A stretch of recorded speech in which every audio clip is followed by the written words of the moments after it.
మీ క్లాసెస్‌లో మేము తరచూ వింటుంటాం అనమాట. మీరు క్లాస్ స్టార్ట్ చేసినప్పుడు పత్రిజీ గురించి చెప్పి మీరు క్లాసెస్ స్టార్ట్ చేస్తూ ఉంటారు. ప్రతిసారి సార్ పత్రిజీ గురించి చెప్తూ ఉంటారు అని చెప్పేసి క్లాస్‌లో కూర్చున్న మేమందరం కూడా డిస్కస్ చేస్తూ ఉంటాం.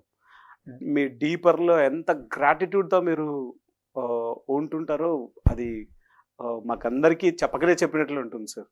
రైట్. కరెక్ట్. ఎగ్జాక్ట్‌లీ. ఆ గ్రాటిట్యూడ్ అనేది ఎప్పటికీ ఉంటుంది.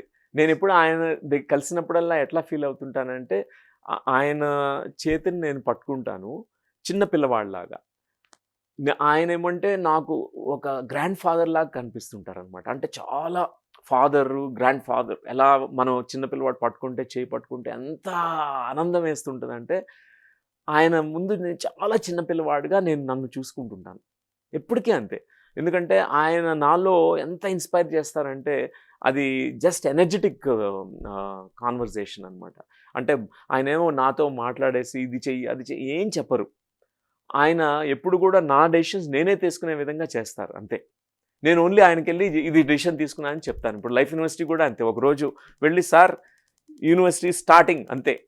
అదే డెసిషన్ తీసుకున్నా అని చెప్పి ఆయన చెప్పడం. ఆయన చాలా శభాష్ అని అంటారు. ప్రతి ఒక్కటి కూడా నేను ఇండిపెండెంట్‌గా డెసిషన్స్ తీసుకోవడం అనేది ఆయనకి చాలా ఇష్టం అనమాట. నేను ఎన్ని విధాలుగా ఒక ఆధ్యాత్మికంగా గ్రో అయ్యే కొద్దీ ఆయన నన్ను ప్రతిసారి అప్రిషియేట్ చేస్తుంటారనమాట. Very good, very good, very good. ఇంకా మూవ్ అహెడ్, గో అహెడ్ అని. సో ఆయనకి గ్రాటిట్యూడ్ తప్పితే ఇంకా ఏ రుణాన్ని ఎలా తీర్చుకోవాలో తెలీదనమాట. ఎట్లా అంటే ఆయన చేసే కార్యంలో నా భాగం నేను ఉడతా భక్తిగా నేను చేయదలుచుకున్నాను. అదే నేను how I can honour a teacher, a Guru.